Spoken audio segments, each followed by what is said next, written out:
Good morning friends, so welcome to the prelims booster session. आज का पहला topic है H1B वीज़ा डिबेट। ये टॉपिक आपके इंटरनेशनल रिलेशंस, इकोनॉमी दोनों के लिए इंपॉर्टेंट है। तो यूएस के जो कमर्स सेक्रेटरी हैं उन्होंने लेबल किया है कि H1B वीज़ा प्रोग्राम एक स्कैम है और ये अलाउ करता है फॉरेन वर्कर्स को वो जॉब्स लेने को जो अदरवाइज अमेरिकन को जानी चाहिए। तो H1B कंटिन्यू कर रहा है कि वो उसके कुछ स्ट्रॉन्ग सपोर्टर्स भी हैं, जैसे कि इलॉन मस्क और विवेक रामास्वामी। लेकिन जो है रिपब्लिकन पार्टी में H1B वीज़ा को लेकर जो है वो एक तरह से टसल चलता है। तो ये प्रोग्राम जो है वो सिग्निफिकेंट है इंडियंस के लिए, क्योंकि 72% जो अप्रूव्ड H1B वीज़ाज़ हैं वो इंडियंस को ही मिलते हैं। ठीक है, तो H1B एक टेम्प्रेरी नॉन इमिग्रेंट वीज़ा है जो इनेबल करता है यूएस एम्प्लॉयर्स को कि वो फॉरेन वर्कर्स को स्पेशलाइज्ड फील्ड्स में हायर कर सके, जैसे टेक्नोलॉजी, इंजीनियरिंग, फाइनेंस। और 1990 में इसे लॉन्च किया गया था। अलाउ किया जाता है इसमें यूएस एम्प्लॉयर्स को कि वो हायर कर सकें स्किल्ड फॉरेन प्रोफेशनल्स को जॉब्स में जिनमें कि कम से कम बैचलर डिग्री की ज़रूरत है। अब इसको डिज़ाइन किया गया था हेल्प करने के लिए बिजनेसेस को कि वो स्किल्स एक्सेस कर सकें जो कि अदरवाइज डोमेस्टिक वर्क फोर्स में अनअवेलेबल है। ये वीज़ा जो है वो 6 साल के लिए ग्रांट किया जाता है। उसके बाद जो है होल्डर्स को या तो यूएस को 1 साल के लिए छोड़ना पड़ता है या फिर वो ग्रीन कार्ड लेना पड़ता है उन्हें, मतलब जिसको परमानेंट रेजिडेंसी कहते हैं। अभी तक जो है इसमें 65,000 का एनुअल कैप लगा है, लेकिन एडिशनल 20,000 उनको मिलता है जिनके पास एडवांस डिग्रीज हैं यूएस की यूनिवर्सिटीज़ से। लेकिन फिर भी ये कैप कोई स्ट्रिक्ट नहीं है, एग्जेम्पशंस मिल जाती हैं एम्प्लॉयमेंट कंटिन्यू करने के लिए, हायर एजुकेशन इंस्टीट्यूशंस में एनरोल होने के लिए, या फिर गवर्नमेंट रिसर्च या फिर नॉन प्रॉफिट ऑर्गेनाइजेशंस में काम करने के लिए। तो इसलिए अप्रूवल्स जो हैं वो बहुत ज़्यादा कैप से ज़्यादा रहते हैं। तो immigration one of the most divisive issues है यूएस की पॉलिटिक्स में। ट्रंप ने जो है अपना कैंपेन रिटॉरिक जो है वो पूरा टारगेटेड इमिग्रेशन के ऊपर ही रखा है। तो H1B वीज़ा प्रोग्राम जो है वो अंडर फायर आ चुका है अमेरिकन वर्कर्स को डिस्प्लेस करने के लिए फ्रॉम हाई पेइंग जॉब्स। ये नरेटिव जो है ये रेशियल अंडरटोन्स के साथ जो है वो इंटरट्वाइन किया जाता है और इसमें इमिग्रेशन को as a threat to American livelihood present किया जाता है। 2015 से इंडियंस कंसिस्टेंटली लगभग 70% से ज़्यादा H1B वीज़ा अप्रूवल्स को कॉन्स्टिट्यूट करते हैं और चाइनीज़ एप्लीकेंट्स को तो 10 से 12% ही मिलता है ये वीज़ा। अब ये जो डोमिनेंस है, इसीलिए इसकी वजह से इंडियन प्रोफेशनल जो है वो एक फोकल पॉइंट ऑफ क्रिटिसिज्म बन चुके हैं नेटिविस्ट रिपब्लिकन्स की वजह की तरफ से। तो लेकिन ओपोनेंट्स क्या कहना है कि यूएस टेक कंपनीज मिसयूज़ करती हैं H1B प्रोग्राम को लो टू मिड लेवल पोजीशंस को फिल करने के लिए, उन सैलरीज पर जो अमेरिकन्स से कम होती हैं। तो डेटा ने भी ये शो किया है कि 70% जो H1B अप्रूवल्स दिए जाते हैं इंडियंस को, उनको सैलरीज $1 लाख से कम मिलती है, जबकि यूएस की मीडियन आईटी सैलरी 1,04,000 प्लस है। जबकि अब इस सारे क्रिटिसिज्म के बावजूद इंडस्ट्री लीडर्स ने एम्फोसाइज़ किया है कि H1B वीज़ाज जो है एसेंशियल हैं एड्रेस करने के लिए यूएस के स्किल्स गैप को। उन्होंने आर्ग्यू किया है कि वेजेस जो है वो मार्केट ड्रिवन है, ग्लोबल कंपटीशन जो है स्टेम टैलेंट के लिए वो फेयर्स है। चाइना और इंडिया जो है वो सबसे ज़्यादा स्टेम ग्रेजुएट्स प्रोड्यूस करते हैं एज़ कम्पेयर टू यूएस। ठीक है, अब ये डिटेल्स तो क्लियर नहीं है, लेकिन ट्रंप और उनके जो पार्टी के मेंबर्स हैं वो एक मेजर रीस्ट्रक्चरिंग करने वाले हैं H1B वीज़ा सिस्टम की। 2021 में भी एक प्रपोजल था कि H1B पिटिशंस को सैलरी लेवल्स पर प्रायोरिटाइज किया जाए, हायर पेड एप्लीकेंट्स को फेवर किया जाए ओवर लोअर पेड वंस। अब उससे नुकसान क्या होना था कि जो अर्ली करियर प्रोफेशनल्स हैं वो डिसएडवांटेज पर आ जाते। अब अपार्ट फ्रॉम दैट ट्रंप ने एक गोल्डन कार्ड का भी आइडिया फ्लोट किया है, जिसमें रेजिडेंसी और सिटीजनशिप दी जाती हैं वेल्दी इन्वेस्टर्स को जो लगभग $1 मिलियन तक कंट्रीब्यूट कर रहे हैं यूएस की इकोनॉमी में। और कहा जा रहा है कि लगभग 2,50,000 एप्लीकेंट्स ने ऑलरेडी इसमें अप्लाई किया है और लगभग $1.25 ट्रिलियन के जो है वो रेवेन्यू यूएस जनरेट कर पाएगा इससे। नेक्स्ट हम टॉपिक देखते हैं मत्स्य शक्ति प्रोग्राम। या मत्स्य शक्ति प्रोजेक्ट, ये टॉपिक आपके इकोनॉमी के लिए इंपॉर्टेंट है। तो मत्स्य शक्ति प्रोजेक्ट जो है वो लॉन्च किया जाएगा union minister of state for fisheries, animal husbandry और डेयरिंग द्वारा। तो ये मत्स्य शक्ति प्रोजेक्ट डिज़ाइन किया गया है एम्पावर करने के लिए माइनॉरिटी फिशिंग कम्युनिटीज़ को, और ये एम किया गया है पार्टिसिपेंट्स को इक्विप करने के लिए जिनके पास कॉम्प्रहेंसिव स्किल्स हैं, पार्टिसिपेंट्स को इक्विप करने के लिए कॉम्प्रहेंसिव स्किल्स, ताकि उनकी लाइवलीहुड इंप्रूव हो सके और कम्युनिटी वेलफेयर जो है वो हो सके। इस इनिशिएटिव को इम्प्लीमेंट किया जा रहा है Vizhinjam regional centre of the ICAR central marine fisheries research institute, जो कि मिनिस्ट्री ऑफ एग्रीकल्चर के अंडर आता है। अब ये आइडिया जो है प्रधानमंत्री विरासत का संवर्धन स्कीम के अंडर कंसीव किया गया है। प्रोजेक्ट के अंदर सोशो इकोनॉमिक वेलबींग जो है माइनॉरिटी फिशर फोक फैमिलीज़ की इम्प्रूव की जाएंगी, एनहेंस की जाएंगी, और year long phase training programme होगा ये मेंबर्स ऑफ द कम्युनिटी के लिए। हैंड्स ऑन ट्रेनिंग होगी इन एरियाज जैसे कि integrated aquaculture, seed production and advanced fisheries technology. तो PM विकास स्कीम क्या है? इसको लॉन्च किया गया था under ministry of minority affairs. ये skill development, leadership training, entrepreneurship जो है वो देगी to minorities, artisan communities all over India. और ये स्कीम जो है डिवाइड है 4 कॉम्पोनेंट्स में, और ये बेनिफिट देगी लगभग 9 लाख कैंडिडेट्स को during the 15th finance commission cycle. तो ये स्कीम को है मर्ज कर दिया गया है बहुत सारी एग्जिस्टिंग स्कीम्स के साथ, तो ताकि फाइनेंशियल सपोर्ट दिया जा सके माइनॉरिटीज़ को, आर्टिसंस को, और इंटीग्रेट किया जा सके स्किल इंडिया मिशन के साथ। ठीक है, नेक्स्ट हम टॉपिक देखते हैं PM स्वनिधि स्कीम। ये टॉपिक आपके इकोनॉमी के लिए इंपॉर्टेंट है। रिसेंटली यूनियन कैबिनेट ने अप्रूव किया है रीस्ट्रक्चरिंग और extension of landing period under the PM Svanidhi scheme. PM Svanidhi scheme 2020 में कोविड के टाइम पर लॉन्च की गई थी स्ट्रीट वेंडर्स को सपोर्ट करने के लिए। Ministry of housing and urban affairs और डिपार्टमेंट ऑफ फाइनेंशियल सर्विसेज मिलकर इसे इंप्लीमेंट करते हैं। अब ये स्कीम की कवरेज को एक्सटेंड किया जा रहा है या एक्सपैंड किया जा रहा है beyond statutory towns to census towns और पेरी अर्बन एरियाज। अब इसमें एनहेंस्ड लोन स्ट्रक्चर होगा, जिसमें फर्स्ट ट्रांच लोन्स जो हैं वो 15,000 रुपये तक इंक्रीज़ कर दिए गए हैं, 10,000 जो था पहले। सेकंड जो लोन्स मिलेंगे वो 25,000 तक कर दिए गए हैं, जो 20,000 था पहले, और जो थर्ड होगा वो 50,000 ही रहेगा। UPI linked RuPay credit card भी जो है इसमें दिया जाएगा इमीडिएट एक्सेस ऑफ क्रेडिट के लिए स्ट्रीट वेंडर्स को। और बूस्ट देने के लिए डिजिटल अडॉप्शन को स्ट्रीट वेंडर्स जो हैं वो कैशबैक अवेल कर पाएंगे, कैशबैक इंसेंटिव्स अवेल कर पाएंगे 1600 तक के रिटेल और होलसेल ट्रांजैक्शंस पर।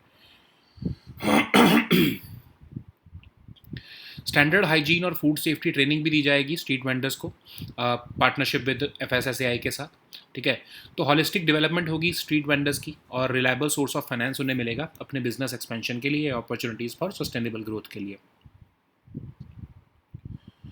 नेक्स्ट हम टॉपिक देखते हैं प्रोजेक्ट आरोहन। ये टॉपिक आपके गवर्नेंस के लिए इंपॉर्टेंट है। तो national highways authority of India ने प्रोजेक्ट आरोहन लॉन्च किया है ताकि एजुकेशनल एस्पिरेशंस जो हैं children of toll plaza employees के, उनको सपोर्ट किया जाए। तो ये national highways authority of India का ही प्रोजेक्ट है, जिसमें कि community of toll plaza personnel को रीच किया जा रहा है, जो कि vast network of toll plazas पर डिप्लॉयड है। तो ये इनिशिएटिव एम करना चाहता है ताकि फाइनेंशियल बैरियर्स को एड्रेस किया जाए और सोशो इकोनॉमिक डिवाइड्स जो है ब्रिज किए जाएँ। तो इस प्रोग्राम में फाइनेंशियल एड को structured mentorship, skill building workshops और करियर गाइडेंस के साथ जो है वो कंबाइन किया जाता है, ताकि हॉलिस्टिकली स्टूडेंट्स को प्रिपेयर किया जाए हायर एजुकेशन, एम्प्लॉयमेंट और एंटरप्रेन्योरशिप से। तो इस प्रोजेक्ट में लगभग 500 स्टूडेंट्स जो हैं क्लास 11 से फाइनल ईयर ग्रेजुएशन के, उनको टारगेट किया जाएगा। ओके, नेक्स्ट हम टॉपिक देखते हैं पुनत संगचू सेकेंड हाइड्रो इलेक्ट्रिक प्रोजेक्ट। ये टॉपिक आपके इंटरनेशनल रिलेशंस के लिए इंपॉर्टेंट है। तो 1 गीगावाट का पुनत संगचू 2 हाइड्रो इलेक्ट्रिक प्रोजेक्ट भूटान में सक्सेसफुली कंप्लीट हो चुका है। ये 1 gigawatt run of the river hydro electric project है, जो कि लोकेटेड है वांगड्यू फोड्रांग डिस्ट्रिक्ट ऑफ भूटान में। ये राइट बैंक ऑफ पुनत सांगचू रिवर पर लोकेटेड है, और ये प्रोजेक्ट जो है डेवलप किया जा रहा है Punatsangchhu second hydro electric project authority द्वारा under inter governmental agreement between government of Bhutan and government of India. तो गवर्नमेंट ऑफ इंडिया ने इसमें 30% ग्रांट दिया है, 70% लोन दिया है 10% एनुअल इंटरेस्ट पर, और आफ्टर कंप्लीशन भूटान की जो इंस्टॉल्ड पावर जनरेशन कैपेसिटी है वो लगभग 40% इंक्रीज होगी टू ओवर 3500 मेगावाट्स। नेक्स्ट हम टॉपिक देखते हैं गिलियन बेयर सिंड्रोम। ये टॉपिक सोशल इश्यूज़ के लिए इंपॉर्टेंट है। तो गाज़ा में सर्ज हुआ है गिलन बेयर सिंड्रोम का, जिसमें फुल बॉडी पैरालिसिस हो जाता है एक्सट्रीम केसेस में। तो ये GBS है क्या? एक रेयर ऑटो इम्यून डिसीज़ है जिसमें बॉडी का इम्यून सिस्टम अटैक करने लगता है पेरिफेरल नर्वस सिस्टम को। ये वो पार्ट ऑफ नर्वस सिस्टम है जो आपकी मसल मूवमेंट, पेन सिग्नल्स और टेम्परेचर और टच सेंसेशंस को कंट्रोल करता है।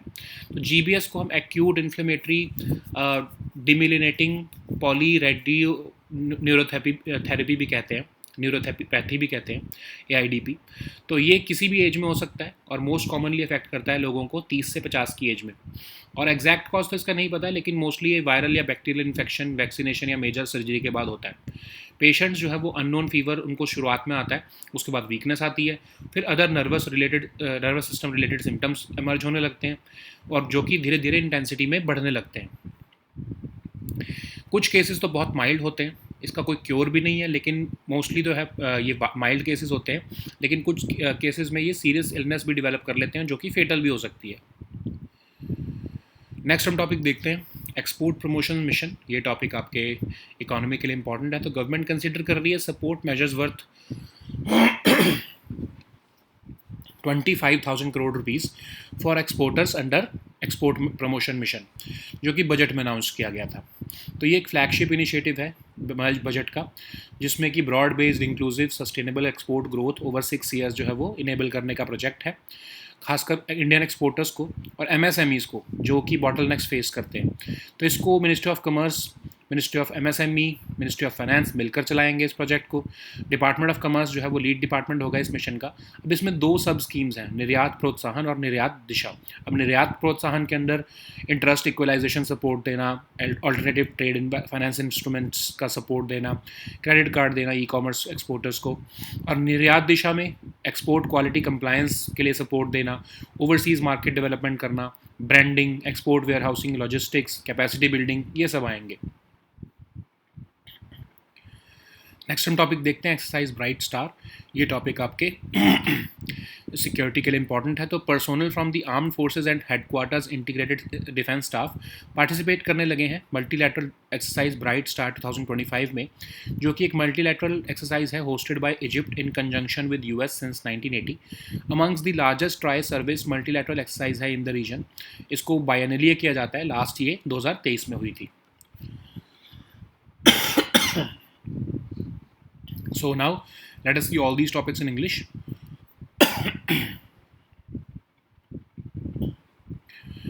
So the first topic is H-1B visa debate. This topic is important for your international relations.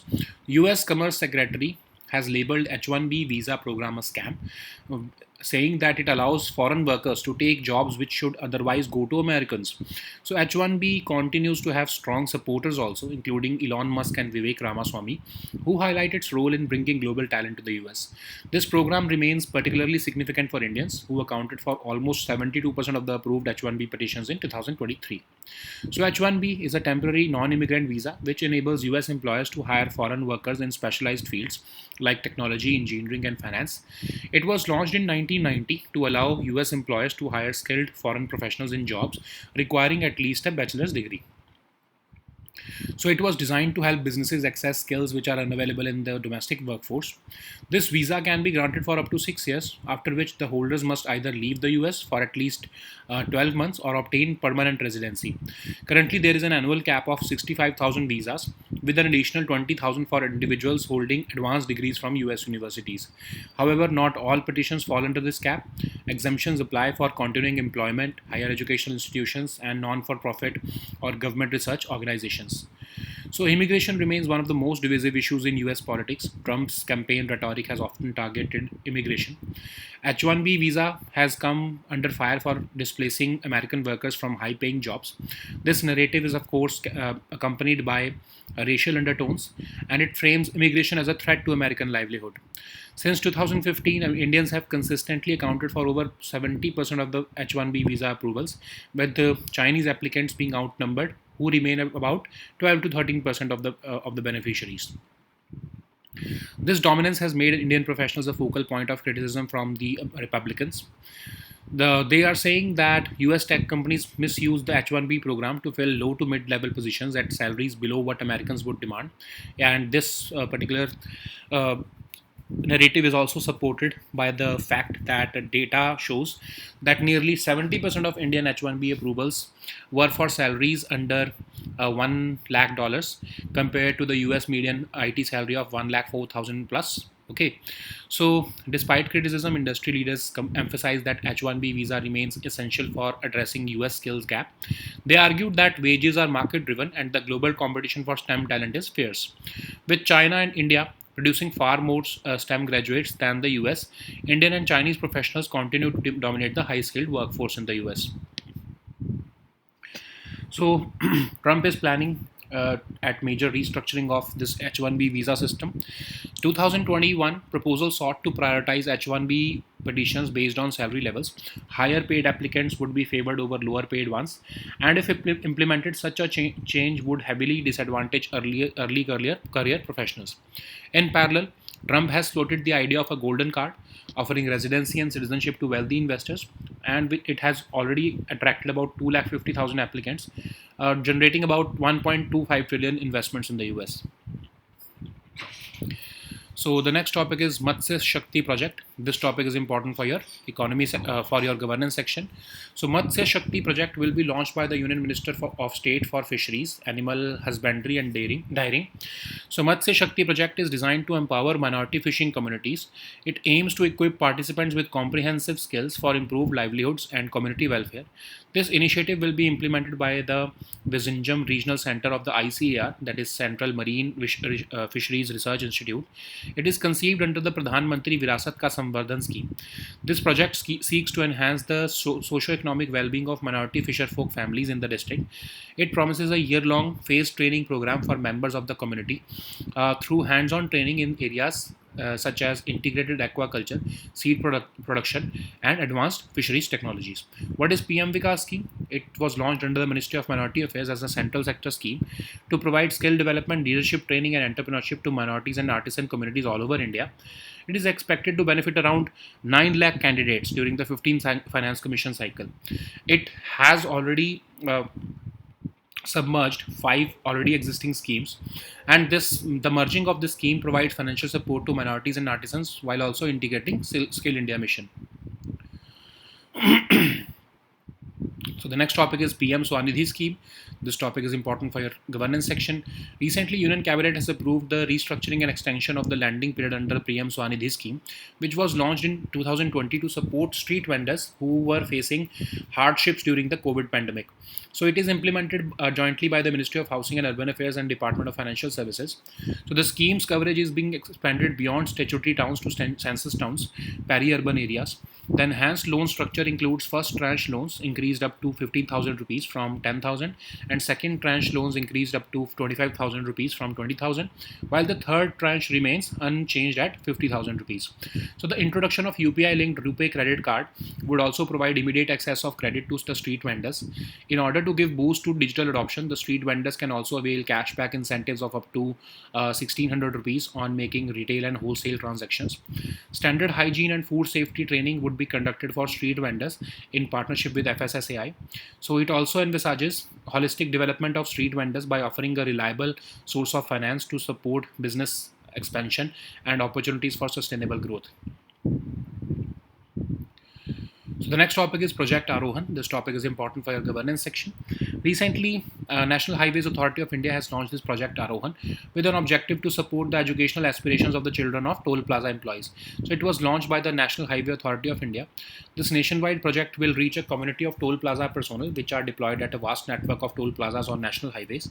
This initiative aims to address financial barriers, bridge socio-economic divides, and this program combines financial aid with structured mentorship, skill building workshops, and career guidance. The project aims to cover about 500 students from class 11 to final year graduation. Okay. The next topic is Punat Sangchu 2 hydroelectric project. This topic is important for your international relations. So recently 1 gigawatt Punat Sangchu second hydroelectric project in Bhutan was successfully completed. So it's a 1 gigawatt run-of-the-river hydroelectric power project located on the Wangdu Phodrang district of Bhutan. It is located on the right bank of the Punan Sangchu River. It is developed by an intergovernmental agreement between Government of Bhutan and Government of India. It is funded by Government of India with 30% grant and 70% loan at 10% annual interest. So after this completion of this project, Bhutan's installed power generation capacity has increased by about 40% to over 3,500 megawatts. So the next topic is Guillain-Barre syndrome. This topic is important for your social issues. Gaza has recently seen a surge in Guillain-Barre syndrome, which can cause full body paralysis in extreme cases. So GBS is a rare autoimmune condition in which the body's immune system attacks the peripheral nervous system, which is part of the nervous system which controls muscle movement, pain signals, and temperature and touch sensations. It is also called it is also called AIDP. It can occur at any age, and it is most commonly affecting people between the ages of 30 and 50. The exact cause of the disease remains unclear, but it is often observed following a viral or bacterial infection, vaccination, or major surgery. Patients often begin with an unknown fever, followed by weakness and other nervous system related symptoms. So it can increase in intensity over a period of hours, days, or weeks until certain muscles cannot be used at all. Some cases are very mild. Of course, there is no cure for it, but some serious illnesses can also be fatal. So the next topic is export promotion mission. This topic is important for your economy section. Government is considering support measures worth 25,000 crore for exporters under the export promotion mission. So this is a flagship initiative which was announced in Union Budget to enable broad-based, inclusive and sustainable export growth over 6 years. And it aims to address the bottlenecks faced by the Indian exporters, especially the MSMEs. So it is driven jointly by the Ministry of Commerce, Ministry of MSME and Ministry of Finance, and Department of Commerce will be the lead department for this mission.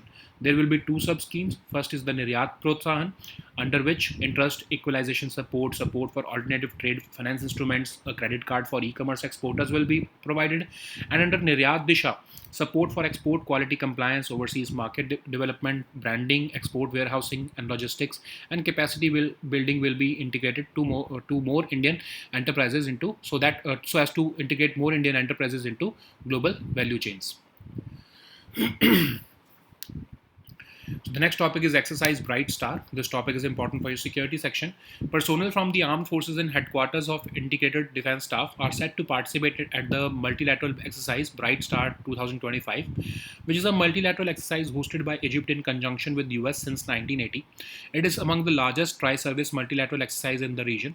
So this exercise is held biannually, with the last edition having taken place in 2023. Okay. So these were our topics for today. We'll meet next time with new topics. Until then, goodbye and take care.